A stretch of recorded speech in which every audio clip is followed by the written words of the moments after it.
Hello and welcome to another episode of Geek-Men and the Masters of the Thunder Nerds. I'm Dustin. Zombie. Harley. Dairy, and a whole bunch of other names. Dairy this week. It changes. My name's fluid all over the place. So. He's a bipolar bear. Yep. You know it. Oh goodness. So, dudes, what are we into? What have we got going on? Get anything in the box? Sleepless nights. Yeah, I imagine. Yeah. What are we gonna do? We're gonna draw straws for who goes first. I'll let you go. It's all good. Yeah, go for it, Zombie. Oh, okay. All right. I'll lead the charge. Well, the 4 Horsemen are shipping everybody's Poxus orders, and I got some of mine in. Actually, my only order that I placed, and I did not go all in, but I did get Arakagor, and I instantly regret not getting a second one. But I'll change that real soon.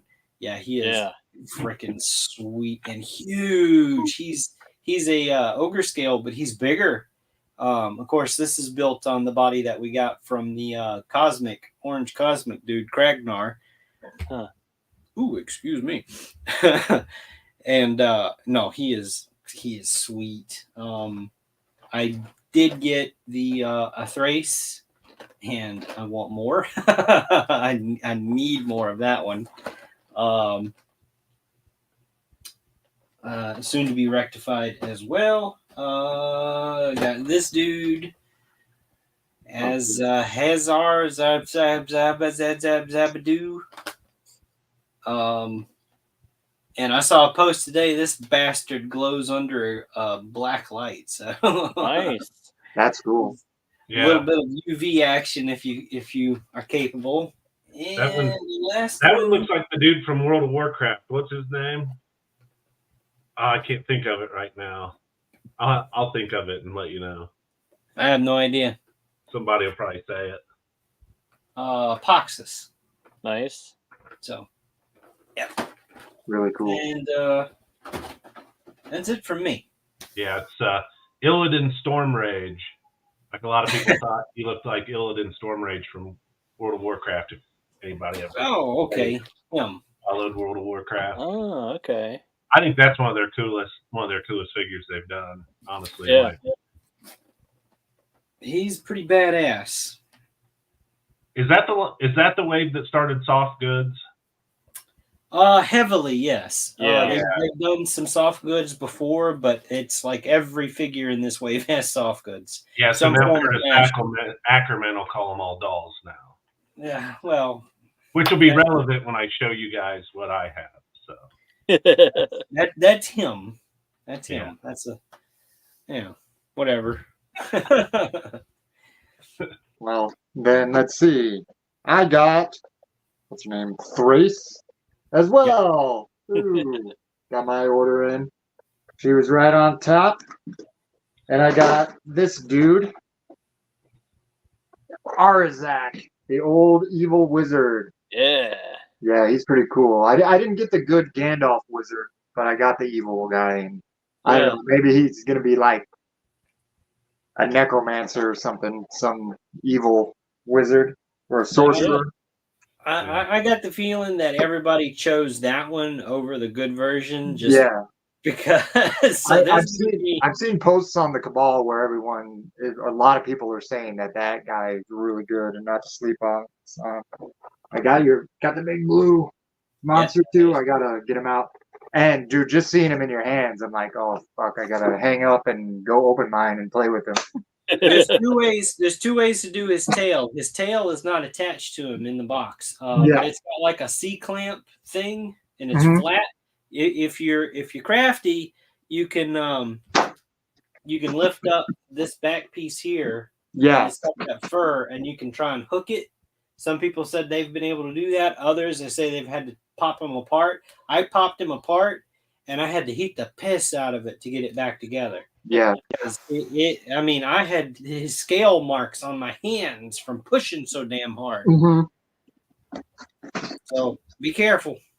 Yeah. Then lastly, I got the 2-pack Foxes Heck and the yeah. Fours. Yeah. Yeah. Pretty cool. I didn't get any of the other 2-packs, like what's his name, Arethyr. I didn't get his horse, and I didn't get that vampire girl's horse. But I got his because I don't know, zombie horse is pretty cool. Yeah.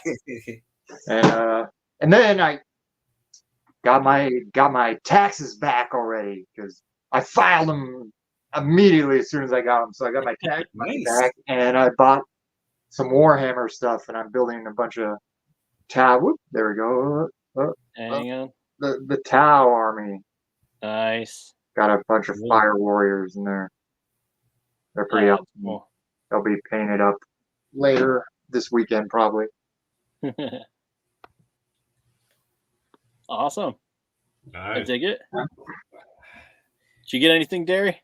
Yeah, so this has been sitting in my pile of loot for a while, and I almost returned it, but I just couldn't bring myself to do it. So I got the Mezco Snyder Cut 3-pack. Go up a little bit. Pull it up. There you There go. you go. There we go. Oh, I love that. I haven't pulled them out yet, which, I mean, obviously you guys know I'm a huge DC fan, which everybody tries to give me hell for. I don't understand it. I don't understand it. Nah, It's, you like what you like, man. Yeah. Oh, I know. So that's the thing is I can pick apart any movie franchise anytime with all the issues with it. It's just MCU fans for the most part aren't willing to accept that those movies aren't perfect, but that's a conversation for another time. So I'll have that I agree. conversation with you because they're definitely not perfect. No. Yeah. Well, I mean, some of the CGI that we'll talk about in Starship Troopers was more advanced than what we've seen out of the last 2 years of the MCU. So, but then, so I'm a huge like book nerd. Obviously, I'm big into fantasy books, and actually over COVID, I wrote my own book. But I'm a huge Brandon Sanderson fan. Yeah. So he basically created his own universe called the Cosmere. And so he did over COVID, he wrote 4 books. I believe 2 of the 4 tie into Cosmere. So I got those this week. And then this came a couple weeks ago, but I figured I'd show it since it's sitting here. They had done a Kickstarter for some of the characters. Oh, his foot falls out. Oh wow! It's a statue that fits together. There's a second piece, and they're like fighting in the air. So you can use it like bookends or whatever you want. But it's 2 of the main characters out of the first 2 books, Kaladin and Zeth. That's really cool. I like that a lot. Yeah, so it was a Kickstarter. I do have to this one dude's foot's a little loose in it, but these are magnetized too, so you can take the figure off of the base. They're just magnets that hold it on, which was a good idea because obviously if something bangs into some of those pieces, they might break off if they're fixed naturally. Yeah. And then the last thing I got was another book I got yesterday. So if you like science fiction and you've never read anything by Pierce Brown, the Red Rising series is one of my favorite science fiction novel series of all time. Basically, it's a little bit like Warhammer 40K with like the space, like mech suits and like genetically engineered super soldiers and stuff. And it's all about a caste system by color, like golds, reds. I actually had advised, and my wife is going to kill me group one time, that we set up a caste system very similar to it. But if you like science fiction, space stuff, that's the 6th book. The first 3 were amazing. The 4th one, it was good, but it sets up books 5 and 6. And so I can't wait to dive into book 6 and figure out how it all wraps up. Nice. When you like collect your books like that, do you prefer to get them all in hardcover, or do you so they look nice, on the shelf? I try to get. So I had to go back and get all the Robert Jordan Wheel of Times here in hardcover. Yeah. I had some of them. Some of them were paperback. So I did like track those down. If it's a book series I'm really into, like this one, I'll try to collect everything in hardcover. I'll try to get as many autographed copies as I can. If I don't buy the autographed copies when they come out, I'll usually, like, if I go to a show or something where the authors sign in that, I'll try to get them signed there. Nice. But I've got a lot of stuff that's not necessarily all hardback or anything. I like the copies to match, like they were printed out of the same series, though. Yeah, for sure. Because that's one of my biggest pet peeves with Stephen King's The Gunslinger series, and how it's like some of them are hardback, some of them are, it's just like so mismatched. And so I found a series that all of them match, and the covers are very cohesive, and it's like, it looks nice. Yeah, I think my set I have are all mismatched. Like I bought them at like half price books and stuff. Yeah, right. Here. And I got tall ones, I got short ones. Like, yeah, that stuff. I'm OCD about that. Like, I want it to all be out of the same run. Which, as long as they're the same size, you can go out and buy custom dust jackets, like put on your books, where they make those crazy images on the end of them and stuff. Like, that stuff's really cool. I've seen some Wheel of Time ones that I want to do, but I mean, you've got to have a book series that's like 6 or 7 books before that even makes sense. Because otherwise, it's not wide enough to make a picture at all on your shelf. But yeah, I'm pretty particular about my books and stuff like that. Yeah, me too. Yeah. And I get them all on Audible too, because I like to listen to them. So not only did I buy that book, I have another copy of it on Audible as well. Yeah, that sounds familiar. Something I do. Me too.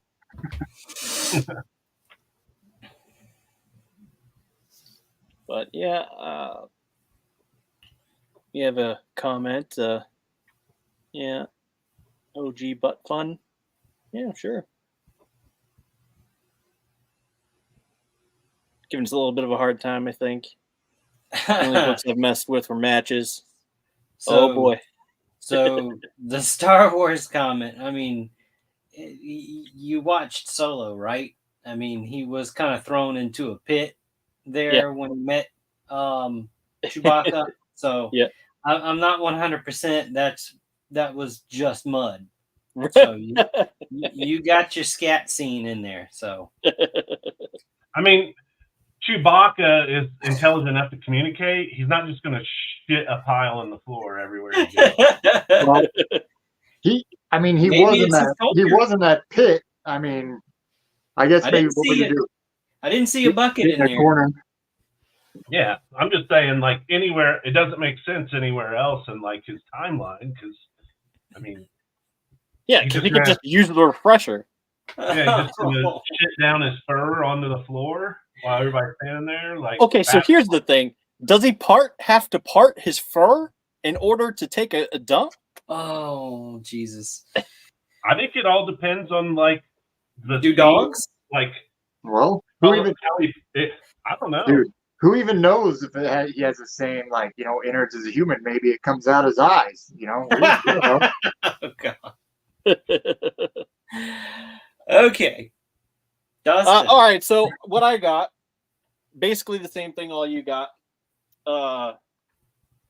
I also got Thrace, but I got a weapons pack. Oh, cool. So I don't know what that's going to be like. See, I regret. I thought I ordered a hands pack, and obviously I didn't. I regret that because I'm curious about the new hands pack. About the size and what other figures they would fit on. Yeah. But, apparently I skipped it.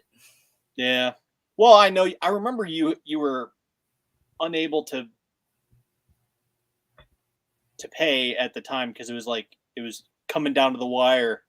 So, Yeah, but well, it always is. They always release something when I'm the brokest. Right.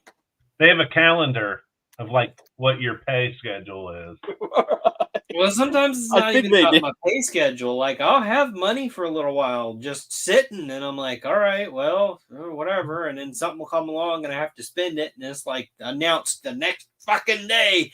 New wave, it's in stock. Come and get it. And I'm like, you motherfuckers. I remember one of the first deals Zombie and I did. I was like, oh man, don't worry about it. Like, you ain't got to pay me right now or whatever. And he's like, I've got the money right now. Yeah. So it's like, okay. I might not in a couple days, so you never know. Exactly. Never know what comes up. Oh, goodness. So the other thing I got, I also got the 2-pack and all that. I'm not going to bother showing you that. But I got this new series, Ruby. I was talking about it on Instagram. And, sorry. Didn't mean to do that.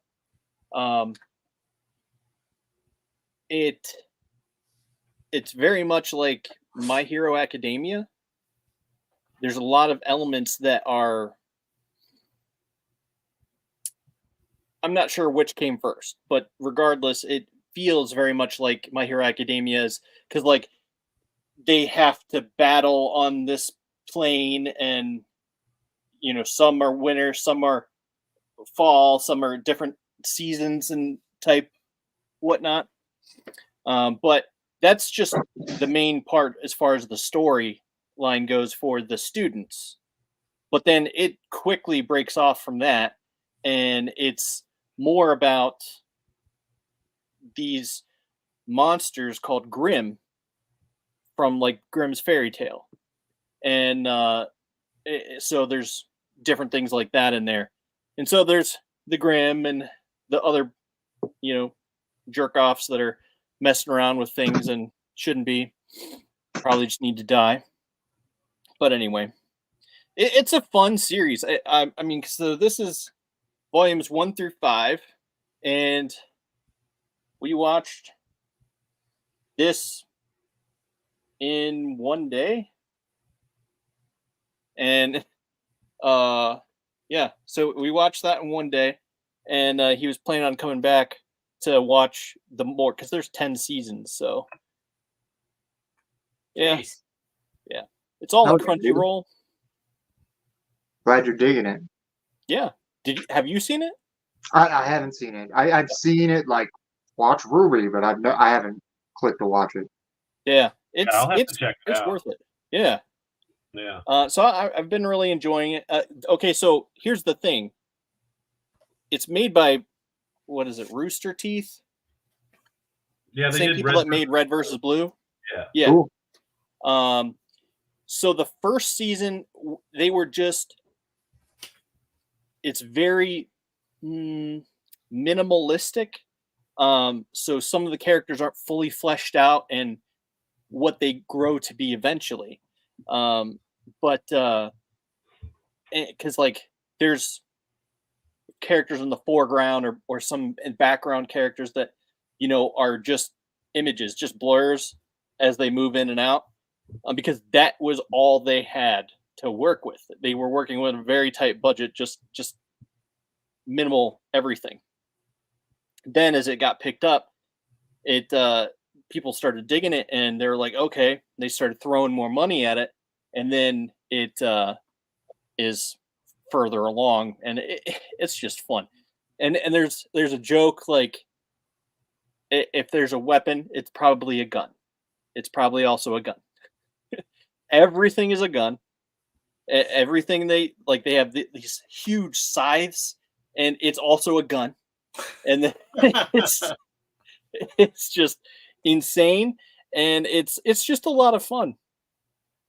So like I said, I enjoyed it. We watched all of that in one day. We're planning on watching more, but he ended up just hanging out with his girlfriend today, so we didn't watch. But thanks to Lou Dog for hooking me up with season 1 through 5. And I mean, the whole family enjoyed it. So the kids lost interest at eventually, and they wanted to come upstairs because, you know, who wants to sit there for however long we were sitting there watching this stuff? But you know, it was brutal. So then, you know, after that, you know, my wife took off too and hung out with the kids and occupied them and slept and all that other stuff. So, but yeah, I enjoyed it. It's fun times, fun series. Definitely check it out. Yeah, we're always looking for some more good anime to watch. I just finished Vinland Saga season 2, so I can get. It's good. Vinland Saga is really good. Season 2 is cool. Season it's no first season. Yeah. Yeah. It's no first season, but it's cool. Anime and Vikings, like, what gets cooler than that? Yeah. Yeah. First season was really good. Second season, man, it was hard for me to get through. Yeah, it lulled at a point. We just finished a show called Claymore, and it's like it's very similar to The Witcher. They're monster hunters, but it's all a sect of women, and they're all like mutants, like The Witcher, and they go through and save villages from. And they have like cat eyes and stuff, and they could either stay their normal human form or transgress into like more monstrous. But the more they stay in monster form, or the more they like can't revert back. And if they go into monster form, then the other ones have to hunt them. It's really cool. Interesting. You'll have to send me those so I can check them out sometime. I went back and started. When I say watch, I mean watch loosely because, as I've said before, I'm painting. I'm always doing something, so I have it on. Yeah. My brain just went blank. Full Metal Alchemist. Oh, okay. No. Full Metal. Yeah. Full Metal Alchemist. The first one from the early 2000s that they did, and now I've gone through that and I've done the movie, and now I started Full Metal Alchemist Brotherhood, just to kind of compare the differences and stuff. There's a lot of differences. Yeah. How much do you love Armstrong? He's pretty much the same in both versions. Best character. Yeah. You turn it around, Dustin. I'm making Armstrong. Yeah. Awesome. He is. Yeah, but then in our chat, somebody brought up Goblin Slayer, and that one's really good too. Yeah, I love it. That one's another that's got a great first season, and second season just wrapped up. Yeah, that's another good one. Yeah, a lot of people, they watched that first episode from the first season and they're like, nope, this ain't for me.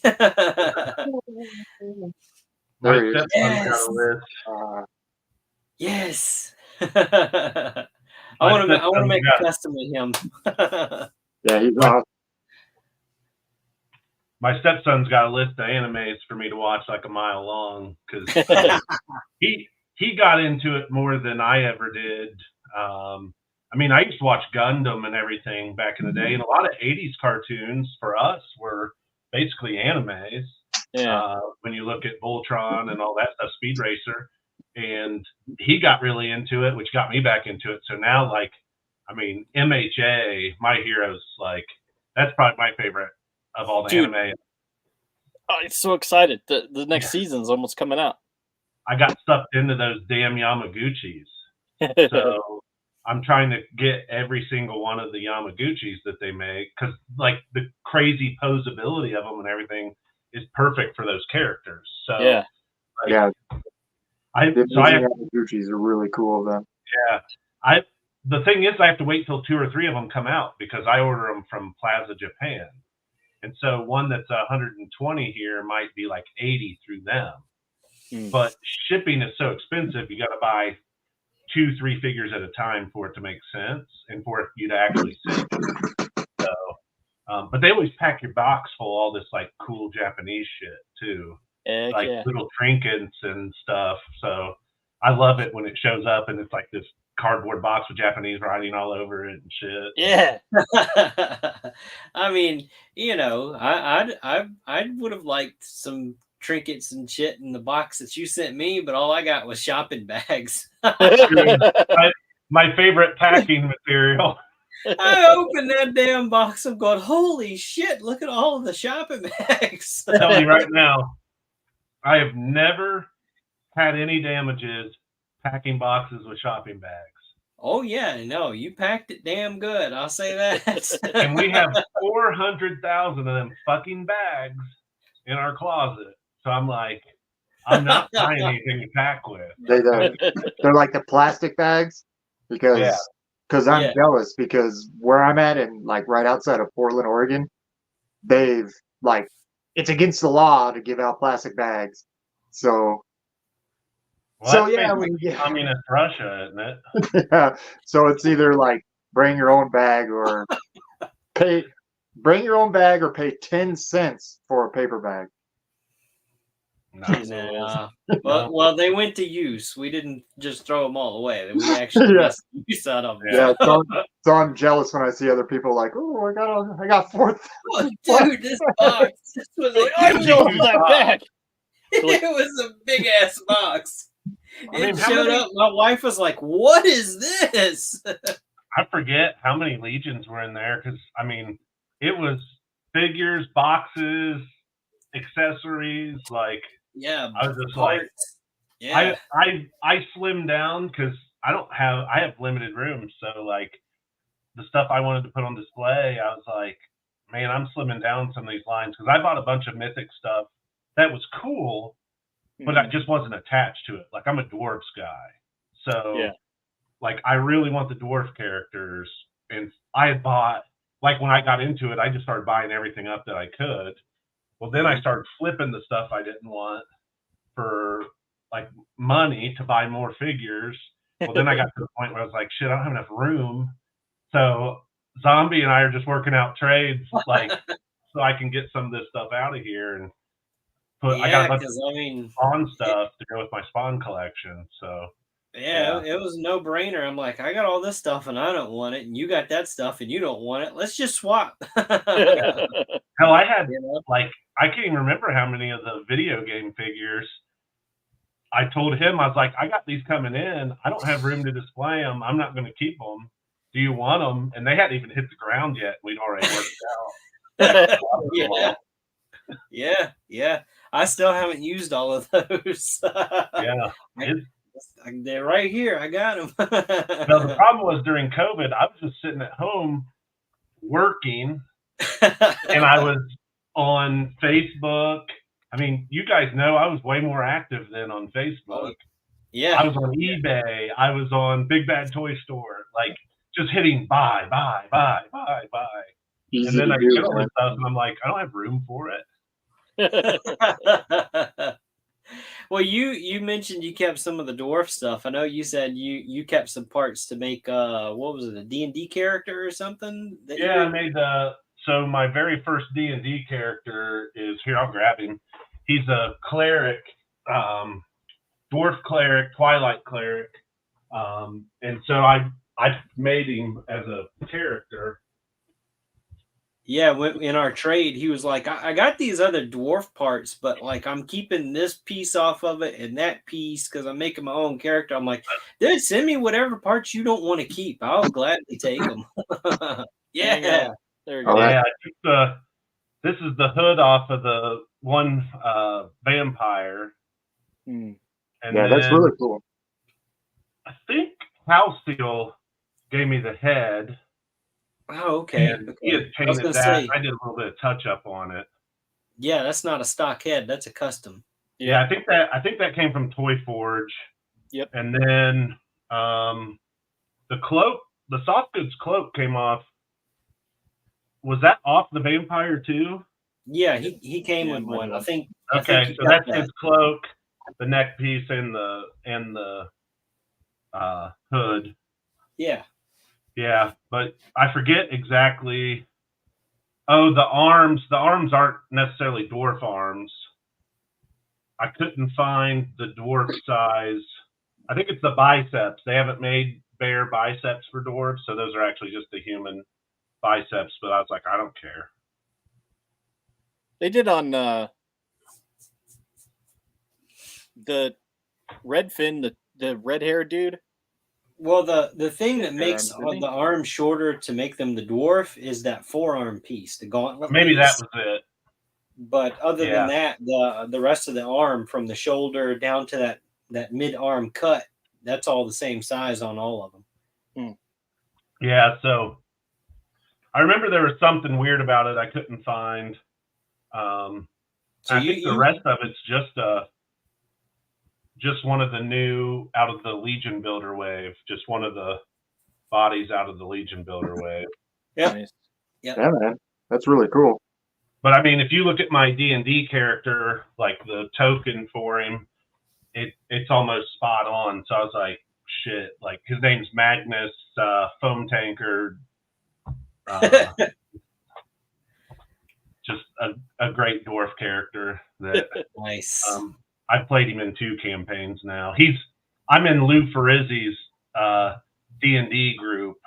I play at his house. He doesn't live very far from me, like 40 minutes. I don't use that character. I use like a dirty old man bard character. He fits my personality better than a goody two-shoe cleric.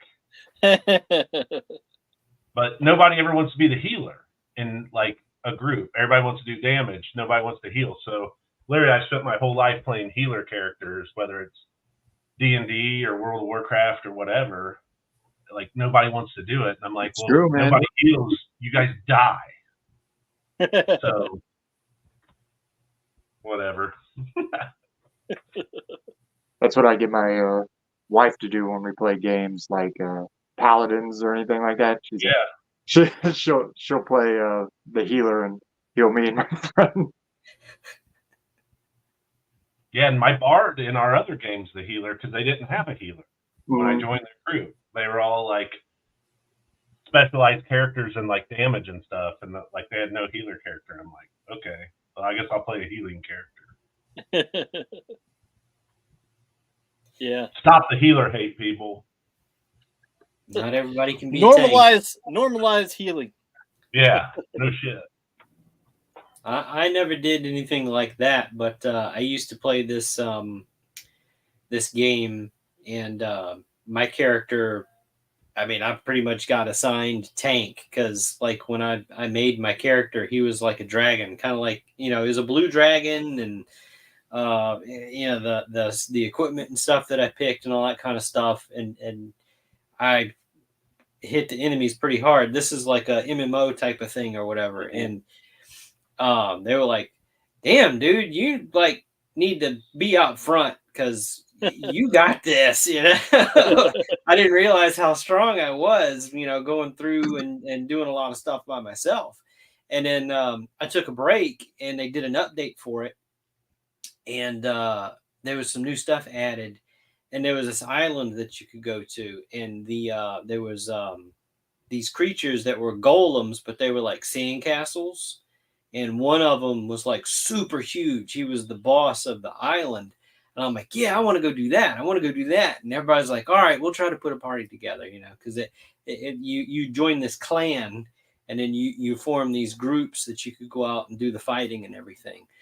And so we get there, and they're trying to say, okay, this is what's going to happen. This is what's going to happen. And like, I'm standing there and I'm having a good time. I'm enjoying it, and I'm fighting and everything. And one by one, I see everybody's icon go dark. I'm like, oh shit, like who's healing? Who's healing? Who's supposed to be healing? And nobody was doing it, not like they were supposed to be. And then I had, because in this game, your attacks and spells and shit came from rings, and you could equip like 8 rings or something like that.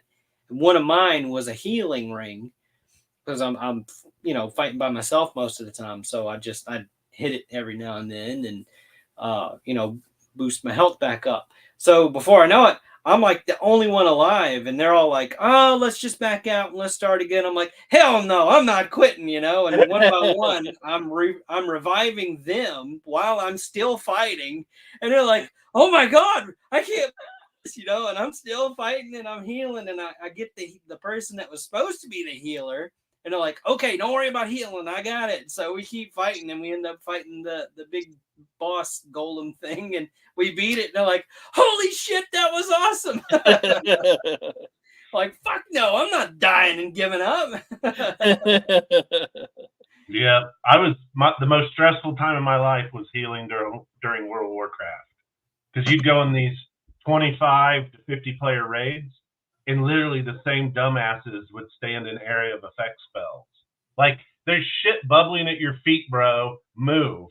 And they would just stand there and die. And then they'd be yelling at me because I couldn't heal them. And I'm like, I'm not going to heal you because you're too fucking stupid to move. Yeah. I've seen memes of that, little cartoon strips of people. So I know what you're talking about. It's 100% true. Everything that you hear is 100% true. Oh, Jesus. That's funny. So, any other topics, or do you want to get into the movie? We're at 40 minutes in so far. Yeah, no, let's what you want to start with? Groundhog Day or Troopers? Don't matter. Well, it's Groundhog Day. Let's go Groundhog Day. Uh-huh. Did anybody hear what the Groundhog do today? Anybody? We did not see a shadow, so we're supposed to get an early spring. Damn, I didn't even think to look. Yeah, because I mean, it doesn't matter to me one way or the other. Still have to go out. So down here in Louisiana, we don't have groundhogs. We have nutria-rats. So nutria, yeah.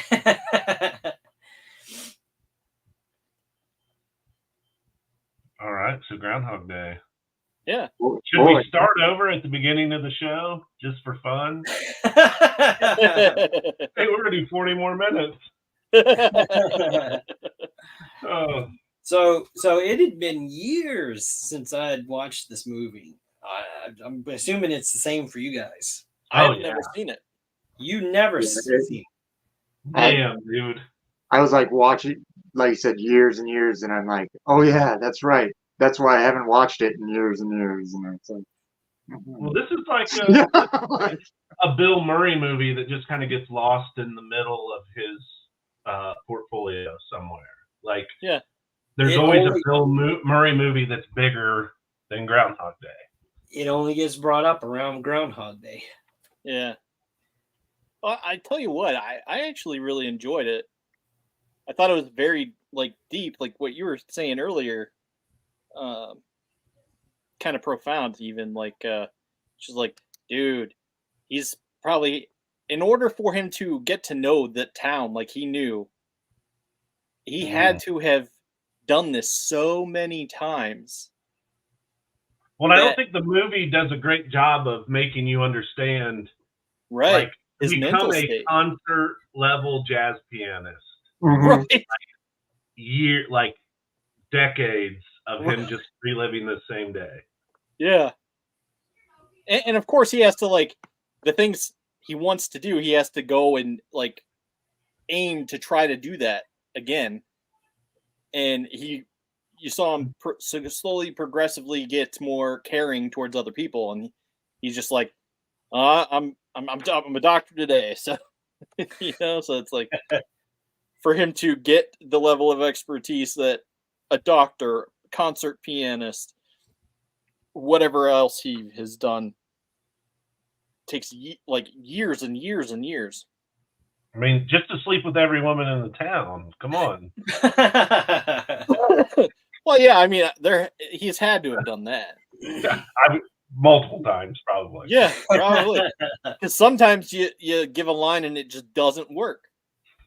They showed that in the movie several times, when he was trying to get the main girl. I forget her name. the main chick he was interested in. Snow fight didn't work the second time. You didn't get to kiss that second time. It's just like it wasn't the same. Well, there's like 6 slaps in a row to his face. Right. Right. So it's like he had to have tried to do that, and it's just so weird. Like, I don't know. I mean, because he tried to kill himself with putting a toaster in the bathtub. He tried to jump out a window. He tried to jump in front of a car. All these things. He's tried to bite the bullet in every way, shape, or form, and he just couldn't do it. He just wakes up again. Like, and he even lists off at one point, like talking, like we don't even see how many times he's tried to kill himself. Like, right. He explains it so many more times than what even the movie shows. Right.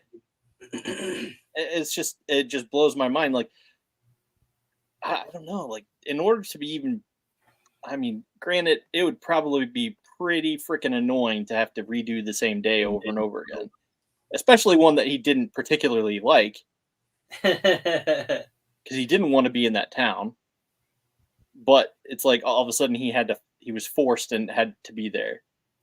You have the moment of where he's like elated, he feels like a god, and then the next minute it's just like, oh, being a god would be pretty lonely, and then it's like, you know what, I'm gonna start trying to care for people, and then it's like full circle, and I don't know. Well, I think the tipping point was the old man, the old homeless man. Yeah. Like that, I think, was the spark that lit the fire for him caring. Because once he learned there is nothing I can do that's going to save this man, he's going to die no matter what on this day. It doesn't matter how often I try to change the events in his life for this one day, he's still going to die. I think that's what made him realize, hey, what else is going on in this town that I don't know about yet? And that's when, it ends up leading to the scenes where he's saving all of these people, all these townsfolk. So, catching the person that fell out of the tree. Yeah, and the kid that never thanks him. Yeah, right. Yeah. It's funny, he catches him. Say it. You have something to say? You never thank me. You little turd. I don't know. It seemed really deep to me. I thought I enjoyed it because I'd never seen it before. So, like I said, well, at the beginning of the movie, we see that he's very self-absorbed. He's totally full of himself. He's cocky. He's arrogant. He's God's gift to the network, and he feels they're not the talent. Yeah, I mean, he just call himself the talent, and being stuck in this broken record. Yeah. Humbles him in a way when he realizes I'm truly powerless until he starts caring for others. Right. Yeah, that's he's where basically at the beginning of the movie, Dr. Venkman. Like he's very similar to Dr. Venkman in Ghostbusters. Yep. Or he's fucking his camp counselor character in Meatballs. It just like. Having been so long, I mean, I remember watching this movie when it first came out, so I would have been around 10. And I remember watching it again at some point on TV, probably in my late teens somewhere. Yeah. So we're talking 20 plus years since I've seen it. Like, it was fun going back and watching an old movie I hadn't seen in a real long time because so much more clicks with me now that I'm an adult. Yeah. And I've been through, like, certain situations in life and all that, and so I started to put pieces together and make connections I never would have saw just watching it in the past. And that's one of the fun things about going back and doing these rewatches of movies is you always catch stuff you didn't catch the first time. Yeah. One of the cool things is just seeing people who become big actors. And they were in small parts because, like, what is it? General Zod. He's the girl and the guy that we're going to get married, and then he like says, "Hey, she's having doubts." Yeah, Michael Shannon. That was Michael Shannon. Yeah. I didn't notice together at that dance. Yeah, it's like a young Michael Shannon. There's just so many other characters that like you see But yeah, this one was pretty deep for me. Like, yeah, I started having this idea, like, as he's going through it, he moves through phases, and it's basically like dealing with grief. Mm-hmm. Like at the very beginning, he's like in denial. He doesn't want to believe that it's happening, all that. Then he goes into anger. Then he goes into bargaining. Then he goes in the deep depression stage where he's killing himself all the time. And then finally, by the end of it, he's just accepted that he can't get out of this loop. And eventually that's when he gets out of it. And I enjoyed it a lot more than I probably ever did. It's a very solid Bill Murray movie to me, which it is. I like anything that Harold Ramis directs too. Like that guy was a visionary in my opinion. So, and he's the neurologist. Yeah. Well, like I said, I really enjoyed it. No surprise there, but it was a surprise to me, I suppose, because it's like, oh, Groundhog Day. Yes. It's a thing. It's like a Matrix, a repeat. Okay, whatever. It's fine. Move on. And I just didn't see the hype behind it. The people, the cult following or whatever that, talks about it in hushed, revered tones. Yeah. And it's like, I get it now. I don't know how that Weatherman song didn't top the charts back in the day because it was catchy as hell.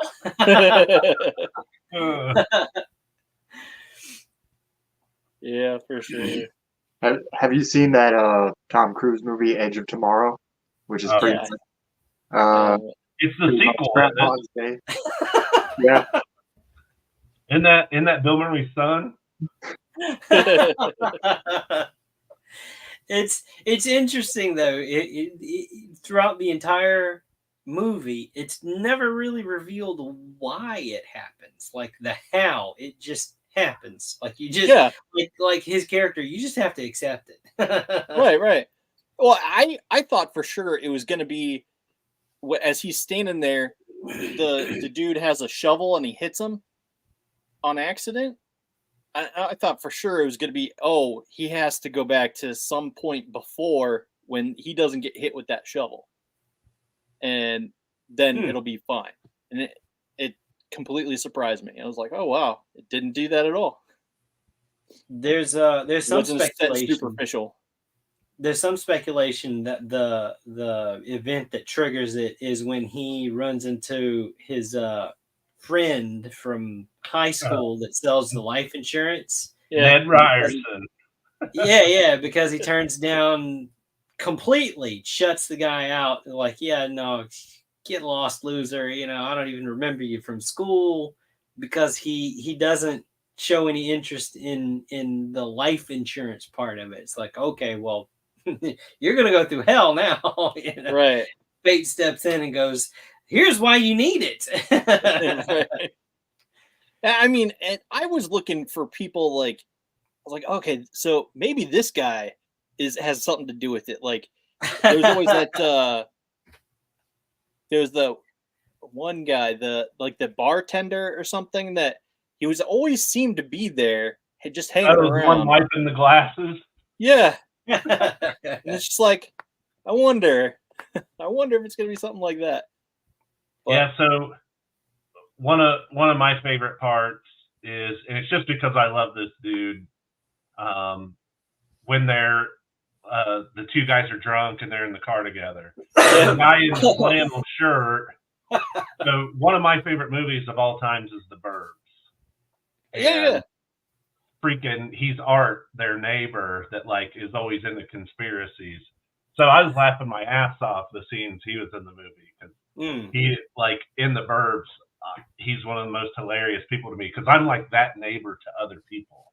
I go to their houses and their wives are out of town, and I totally fuck their life up for a weekend, and then they got to deal with it when their wife comes back. So yeah, that whole scene where they're in the car chase and everything, I was laughing my ass off the whole time. I thought it was weird.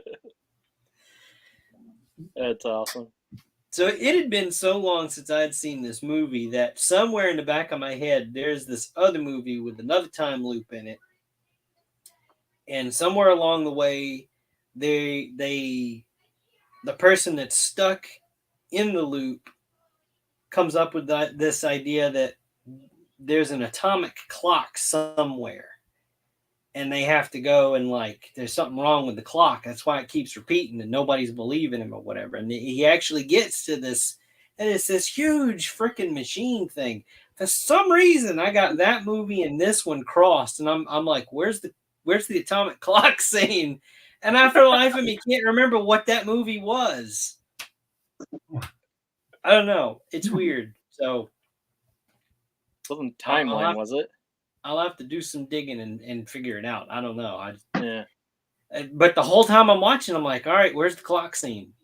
Where's the clock scene? And then the movie ends, I'm like, wait a minute. So, I mean, in the Matrix, they say that like deja vu is just a glitch in the Matrix. Yeah. Well, Bill Murray had deja vu so many times, he had to be using like a dial-up connection. He's jacking into the Matrix through a telephone. An old rotary phone. Yeah. My grandma's rotary. That's the crank on the wall. Oh man. The one where you just cranked it and it let the lady know to plug the hole. But you had to tell her, I want to call so and so, and she has to plug the lines in. Yeah. Fuck all that jazz.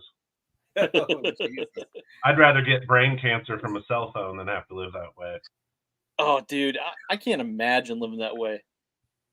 Like, to have to tell someone your business, like, hey, I want this one, and then they get chatting, like, oh, what's going on here? And it's just like, shut up and just connect me. Like, did you ever watch Little House on the Prairie?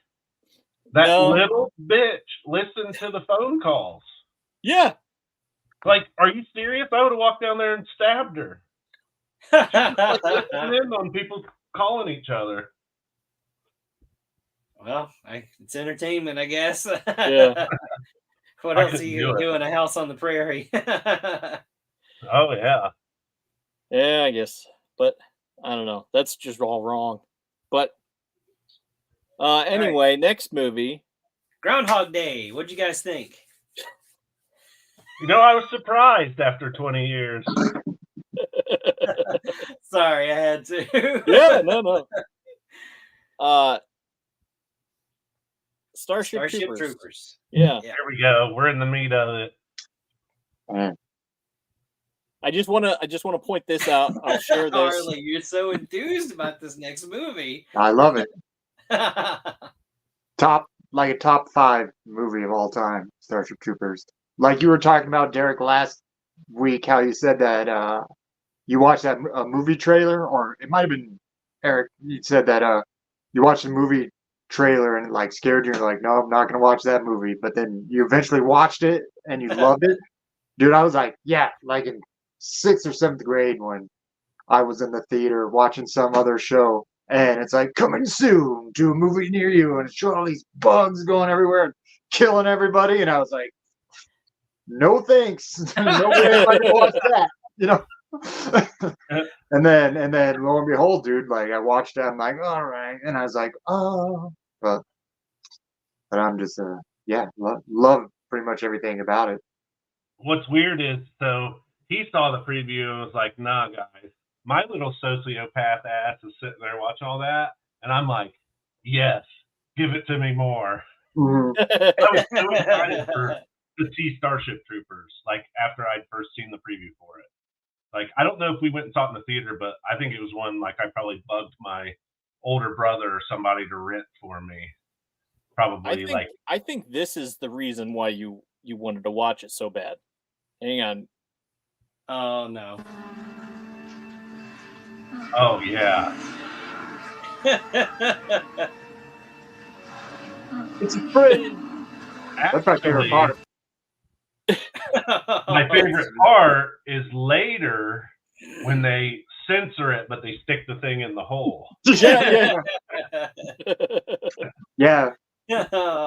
Director's cut doesn't have that, censored. You know the like I guess probably one of the most famous sayings, like like the only good bug is a dead bug, and this guy sees the dog all just killed under the rubble. That's actually one of the producers of the movie. It's like it's really cool that he and the other producer is when it shows like like the live on television the execution of so and so, and they're like guilty, and he puts his head down. That's the other producer. I didn't know that. Yeah, super awesome. And I love how like Casper Van Dien, he did this movie and he's like, man, I've got my whole fucking future ahead of me. And like he goes and he does like that Tarzan movie that no one knows of, and no one's like. And he did some like religious conspiracy movie that was like Da Vinci Code or something. Maybe like Gemini Code was the name of it. And then awful. And then everybody, and then he's like, wow, I suck as an actor. I guess I'll go back to Starship Troopers 3 is when he returned Starship Troopers 3. And then he's been in all the animated movies since. Yeah. But yeah, his career didn't go the way he thought it would. But no, neither did Jake Busey. What the hell happened to that guy? He was like, he was in that movie, Jawbreakers with him, or one of those like that. One of those 90s movies. Yeah. Frighteners. I think he was in Frighteners. He's one of the ghosts. I love Frighteners. Like, Michael J. Fox is, a great actor. Frighteners, I'm trying to remember who directed it. It's somebody big. It's a big director. And it surprised me when I found out that they had done Frighteners. Because it's like one of their very first movies. But yeah, Jake Busey hasn't done shit. Like, the thing is like, he's not intimidating like his dad. Yeah. So, like, Gary Busey scared the shit out of me as Mr. Joshua in Lethal Weapon. Oh, that scene where he just takes the flame under his arm, and like he's just sitting there, he's like, like that. As a kid, that scared the hell out of me. And he was always, he's like number one thing in like everything is where he's like I've been fighting guerrilla insurgents since you were just a glimmer in your daddy's eye, like Yeah, Jake Busey, like, he has that weird look, but he doesn't look tough. He just looks comical because his head's all elongated. It's kind of like he's got like the buck teeth. Yeah. Yeah. Like his dad's got those teeth, but they fit his face better. Well, I think he conforms his smile around it because he's just like. He's like, we can be friends. Yeah. Yeah. A lot of the actors in this movie aren't great actors. Clancy Brown to me is a great actor. Yeah, he's great. He's good in every movie that I've ever seen him in. Even if it's a shit movie, like he's always a good actor. Mm-hmm. He plays relatively the same tough guy part and everything that he does. But like just the absurdness of the movie, like how over the top it is, like Casper Van Dien's perfect to play Johnny Rico because it fits this whole aesthetic of just everything being so overly done. And oh my God, like just going back and watching this movie, it's so reminiscent of RoboCop with the commercials in it for all that. Johnny Rico gets like the best compliment anyone has ever got, like in their life. You know what I mean? Like Dizzy's like dying in his arms, and she's like, "It's okay because I got to have you. You let me fuck you. Like the goal in life was just to fuck Rico, and then she could die and be happy." And then she did that. Yeah, that poor girl. Yeah, good Dina Meyer. Like she's another one that was like really what's happened to her. Like she did this and like Johnny Mnemonic, what's that, The Devil's Advocate, and then I don't remember like seeing her in anything else. Yeah. Yeah, Dizzy was I didn't know this. She was Barbara Gordon on the CW Flash show. Oh, was she? Yeah, I've only caught episodes of it here and there, but yeah, she was that. If you look up pictures of her from today, like she's aged a hell of a lot better than Denise Richards. Denise Richards, yeah. But Well, Denise Richards was Richards getting sprayed with Charlie Sheen's Tiger Blood. That's just what I was gonna say. Yeah, she got caught up in the Charlie Sheen. Oh man. Yeah. So that'll age anybody. You want to see a good Denise Richards movie though? Go watch Wild Things. Yeah, I wore that one out as a teenager. I wore out about. I wore about 2 scenes out. Yeah. What's weird is I fast forward and rewound it so many times right there is that eventually the tape would play fine, and then all of a sudden it'd make this like grinding noise, and the image would go out for all the back on. My dad would be watching and be like, "Why does this tape smell like lotion?" So back to a conversation that got started from last week. Team Carmen or Team Dizzy? Dizzy, 100% Dizzy. 100% Dizzy. Yeah, same. Yeah, Dizzy. Even when I was younger, when the movie first came out, I did not like Denise Richards and Carmen. I'm like, she's too Barbie doll perfect. I don't. What? Yeah, it's like a weird doll kind of. It wasn't until Wild Things where I think she lost like the chipmunk cheeks. Yeah, that she got like a lot hotter. I don't know. It was very plastic looking to me or something. It was just, even back then it was off-putting. I'm like, yeah, no, that's not for me. It also pissed me off, like how her and Johnny Rico thing goes down. Oh yeah, totally. Big time. And apparently, in the original cut of the movie, you guys have never had that happen to you? Oh, yeah, but I hate those bitches too. I never got a Dear John letter when I was in the military. No. I got one while I was on the shitter at work or something. Hey, we're breaking up. Okay, well, I'm trying to pass a soup can turd. See ya. So how about that dude that she is like the co-pilot with? Xander. Yeah, Patrick Muldoon. Yeah. Tell me he does not look like Matt Rodriguez. I don't know. I guess I haven't seen Matt Rodriguez enough. Oh, well, I don't know. I've met Matt Rodriguez. Yeah. I'm sitting there looking at him. I mean, this guy has more hair. Well, yeah. He's more chiseled too. I don't know if I can see it. Yeah, he's like more. He's more chiseled. This Patrick Muldoon. I was sitting there looking at him. And I'm like, this looks like a young Matt Rod. He really does. Don't let that get back. You need to do a side-by-side comparison. That's gonna make that dome get even bigger. Don't let this get back to him. Did you? You saw though that a young Amy Smart was in this movie. Yeah. Yeah, she was. I forgot that completely. Or I never even noticed it. Mm-hmm. Yeah. Oh, I used to love her. I'm telling you what. Me too. Road Trip, right? Mm-hmm. Road Trip. Just Friends.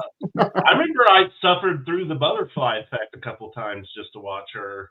Like, she was at one point. She was an actress that I was like, yeah. I mean, I was in my late teens, early 20s, so you probably know where my mind was going. Hey man, I'm in my late 30s, and I'm still thinking that. No. Here's the closest side by side we can do. No. He looks so much like him. No. You need your eyes checked, man. No. I'm telling you. No, I don't see it. No. I don't know this actor's name, but he played Father Gabriel in Walking Dead. He was in this movie. Totally caught me off guard. I'm like, holy crap. Yeah, he was, wasn't he? He was the tough guy in the platoon that they got transferred into, and he had the Roughnecks. Yeah. Oh yeah. I know who you're talking to in that. Yeah. I don't know his name. I'm terrible at actor's name? He was dancing with Dizzy, and then Rico makes him go get beer. Yeah, Watkins. Okay. Yeah, Watkins. He's like, you trying to be a hero, Watkins? Yeah. Oh yeah, and then Michael Ironsides just steals the whole movie. For sure. Every movie he's in for the most part. Awesome. Love that guy. I mean, that guy has one of those voices like, I don't give a shit if the dude's like 90 years old. If I say something to him, he turns out and says, I'm gonna kick the shit out of you. I'm fucking with that dude, bro. That's like the thing, dude. I don't think Michael Ironsides is acting. I think that's just him. Mm-hmm. It probably is. Oh man, that's awesome. I totally agree. It was when I was a teenager. It was awesome because he did the voice in Splinter Cell for the main character Tom Clancy's Splinter Cell game. Yeah, where you're like sneaking around and shit. But like it was really cool because like Michael Ironside's always voicing the character, so you think you're real badass. I mean, Top Gun, like, oh Jesus. Scanners, where he blows that guy's head up. Yeah. So, how about for next week? What are we doing? You guys got any ideas? I didn't pick anything. I know. I saw Derek's screen name last week. So how about Big Money Hustlers?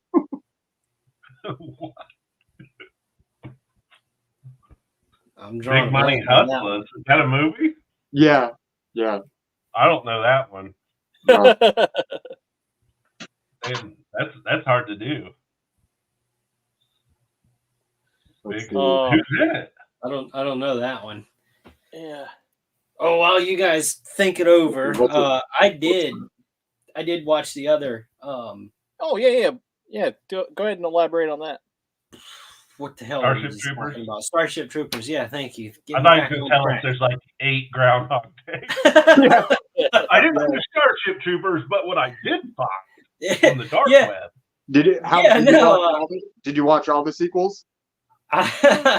Okay, so Starship Troopers, I watched the second and third one, which are live action, and then I only found 2 CGI movies. Is that right? There's 2 of them. Okay, so I did see them all. The second one is pretty much both movies of Species wrapped into one. That whole plot. Yeah, with the bugs going in their mouths and taking over their bodies. Yeah, and everybody trying to hump each other and spread it, which they could have named that movie by anything else except under the Starship Troopers, and it might have been a decent movie, but because they tried to shoehorn it in, it's a weird fit there. Third one, we see Johnny Rico come back, and somehow the computer animations for everything is even worse than the second movie. How'd you like that like military theme song that guy would like march and sing? Oh, I'm trying to forget it. Yeah, the Sky Marshals, like weird ass celebrity it's like song. Propaganda song.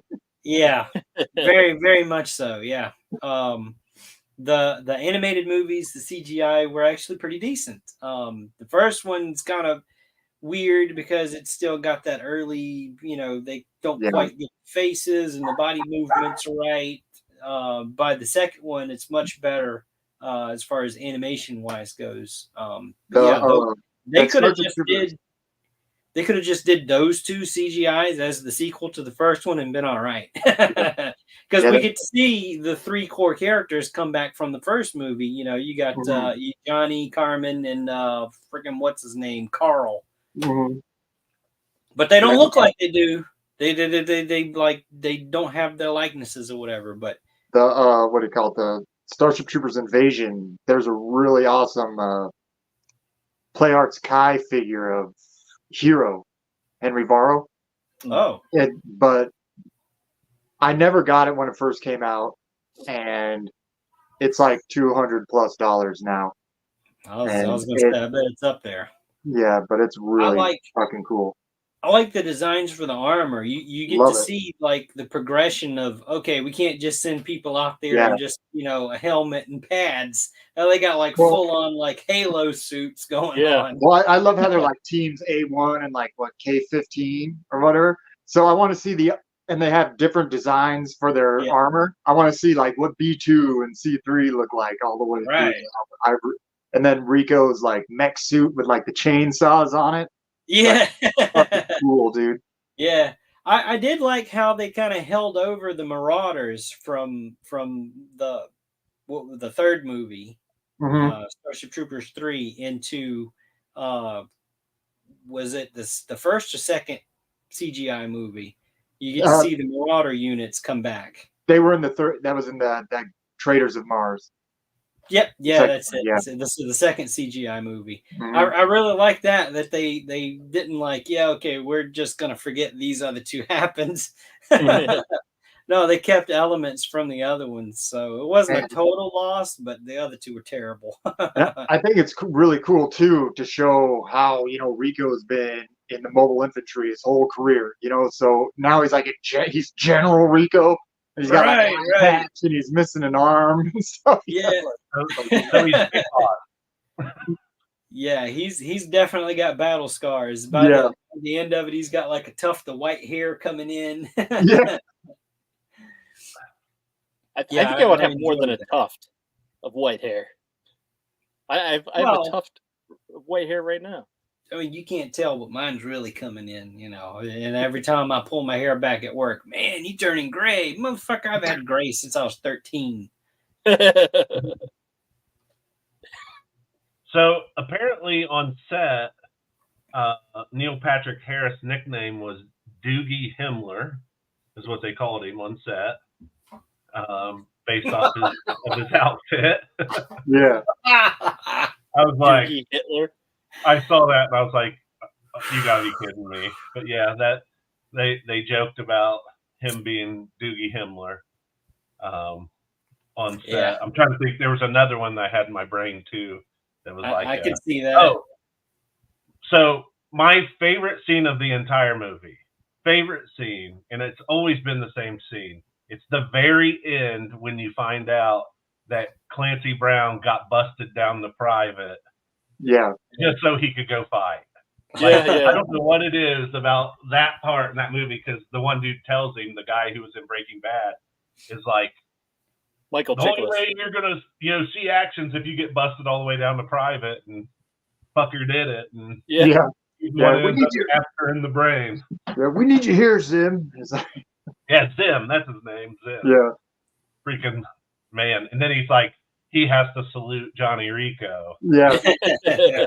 Yeah, and like he's like, when Rico's about to get whipped, he gives him the thing for his mouth, and he's like, "Fight on this. Trust me, it helps." So you're like, "Oh shit, he got whipped too." Yeah. I mean, Clancy Brown, man, freaking. He's the Kurgan and Highlander. I mean, Shawshank Redemption. Like, I've never seen that. He's a bad boy in that old Sean Penn Bad Boys movie where they're in like the children's juvenile hall. Yeah. What is that movie? Bad Boys. Yeah. Okay. Mm. I was actually thinking of a different title. That's about a whole nother kids movie where they're in juvie together. It's the one that had Kevin Bacon in it, and I can't think of it. I think Brad Pitt's one of the boys when they're older. Jason Patrick's one of the boys when they're older. Always comes back to the Baconator. Yeah. Hey. What is it? 8 degrees or 7 degrees of Kevin Bacon. Yeah. But yeah. So there was a. What was the name of the movie? It was Carl Urban. It's the movie about when the Vikings landed in Canada. Yes. Yeah. Pathfinder. Yeah. Yes. He's like the main Viking that's chasing. Yeah. I had no expectations of that movie being good when I think I rented it from Blockbuster and I watched it and I was like, this shit's awesome. I know. A couple years ago, we had like a huge ice storm, and I was without power for about 2-3 weeks, and I had got a generator and started to. And I'm like, all right, let's just start up the DVD player. And we're all just like freezing in my house. And we're like, all right, what are we going to watch? And like the first thing was Pathfinder. We're all like okay, let's watch Pathfinder. Yeah. And of course, your teeth are chattering already as it is. And you're watching them and it's cold. And you're like, oh, it just makes you colder. But we're like, hell yeah. Just like, I know what they're going through. I love that movie. That's one that I think is definitely underrated. Very underrated. Man, that makes me think of another movie, and I can't remember what the name of it is. It's like right there, and I can't think of it. But it's the one where the guy, he's from outer space and he crash lands. Yes, Outlander. Yeah. What is it? Outlander. Outlander. Yes. Yeah. It has that was Jim one that Caviezel. Surprised me. I was like, this is actually pretty good. Yeah. Ron Perlman. He's in there and he's just like, Yeah. touch me, my blade, woman. It's just like, that was his only line in the movie, and it was the best line. Fetch me my blade, woman. I loved it. Those are two movies that I think are so incredibly underrated that it's criminal. It's criminal. Oh man! So you guys come up with a movie for next week yet? Well, y'all kind of came up with one in conversation there, didn't Pathfinder? No. Shawshank Redemption. Didn't Dustin that would be said a he's good never one for seen it. Dustin to watch. That movie is excellent. It's one that I've been that and You hear about it all the time, but you never really think of making a point to watch it. yeah. I mean, Same with Stephen King story. Oh, it's so good. Braveheart. Braveheart is another one. Pete McCarthy was watching that the other day for the first time. Yeah. He's You've never picking seen on Braveheart? throwing rocks. Yeah. Dustin, you've never seen Braveheart? Really? Yeah. You This guy's surprise sheltered me all the about it. time. I've seen bits and pieces, but I also have confused it with another movie, Rob Roy with Liam Neeson. Oh yeah. So somehow in my mind, those two have merged, and I don't know what is what. And a little bit of Les Mis in there because he also was in Les Mis. In the one of them, in the one that I used to watch, but so they've all just sort of mixed in my mind, and it's like kind of hard to figure out what's what. I know the story, like the dude gets stretched and all that fun stuff. But we just came off a Paul Verhoeven movie, Starship Troopers, and we could do another Paul Verhoeven movie, like Showgirls or something. I'll get stuck on the pool scene, and that's it. Yeah, definitely. I won't be able to make it through it. Gonna need. There's more to the movie after that. Movie keeps going after that. It doesn't. I didn't know. He's like, "All right, lady, it's a topless show. Show us your tits." I've also one of my other buddies suggested Grumpy Men. Grumpy Old Men. Grumpier Old Men. Jesus. Because I've never seen those, and he asked me out of the blue. He's like, "Hey, have you seen this?" And I'm just like, "No." Are you suggesting? Are you pitching me to watch a show, to watch this and come on the show? And he's like, I don't know." The first one's the one to watch, but Burgess Meredith, who was Rocky's trainer in the first three Rocky movies, he's fucking hilarious in those movies. He's dirty old man. Yeah. There's outtakes at the end of him just like coming up with sayings about sex that are just off the charts, fucking hilarious. And he's like his deathbed at that time, pretty Jeez. much. Yeah, he's old as shit in those movies. All right, so let's put it to a vote. We got Grumpy Men and Grumpier Old Men, Pathfinder and Outlander, or Shawshank and Braveheart.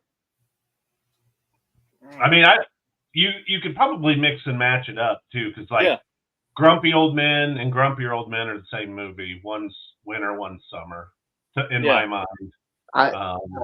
Shawshank and Braveheart are like both 3-hour movies that I right. You know, so which is exactly why I haven't really watched it. Nobody's got my kind of time, Dustin. I don't have that kind of time. Well, I mean, I've got time to watch a 4.5-hour Zack Snyder movie. Dude, how about that? Well, I mean, you all know me. They're on. I'm watching, but I'm not watching because I'm doing that stuff. Yeah. Well, if I watch a movie that long anymore, so I watched Killers of the Flower Moon this past week. Dude, I had to break it up into sections. Yeah. So it's an interesting story. It's not what I thought it was going to be. Because I've read a lot of like American West books and stuff like that. I'd never read Killers of the Flower Moon. I knew a little bit about Osage Indians and what all happened, but it didn't quite build up to like this big exciting thing. It was a very interesting movie, but it stayed just kind of here the whole time. There was no build up and then like trailing action or anything. Interesting to the story. So it was a good watch. I broke it up into like an hour at a time because I don't typically sit in front of the TV and watch 3.5 hours in one shot either. Yeah. Okay, I do have something. It's kind of a Valentine's type of deal. So Valentine's isn't next week, but the week after, but it's middle of the week. Do we want to save? Should I save that one for the following week, or are you talking about My Bloody Valentine? Yeah, damn it! You knew where I was going. Let's do Am I that transparent? Let's do that next week to watch it beforehand, and we'll still watch it next week. So we'll watch it next week. So Shawshank and Braveheart's too long. Grumpy Man is basically the same movie, so that leaves Pathfinder and Outworlder. Yeah, so Outlander. Cool. Yeah. Well, I think Pathfinder's definitely the better of those two. Since Dustin's never or is that the two?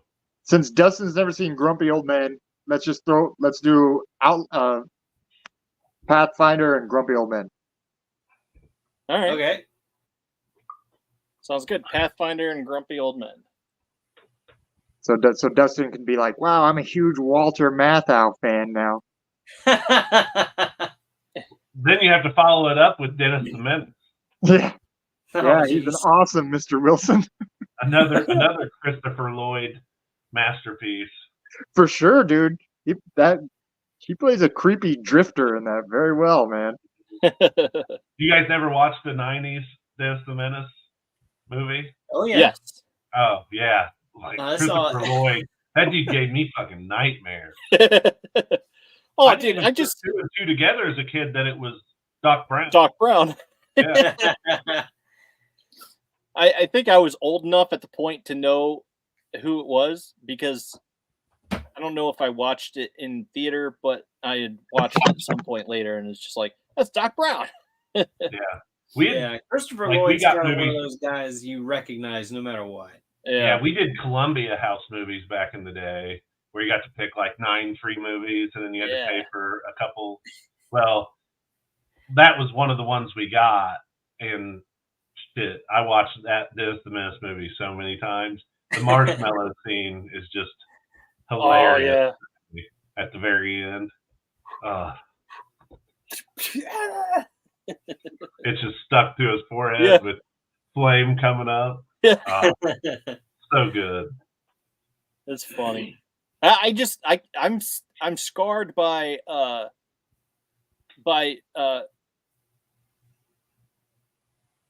Lloyd just farting, eating those beans, farting in the fire and catching himself. It's just like, oh, and he's eating those, like all the food's like shooting out of his mouth as he's talking and everything. Oh, it's so gross. Yeah, that was pretty bad. Yeah, I don't know. That was a rough one, but oh well. Anyway, well those are for a different day. Pathfinder and Grumpy Old Men for next week. And okay, so we have some upcoming shows. We're doing calendar. A feature with Beyond the Stars, and B, the artist from B, is going to be there.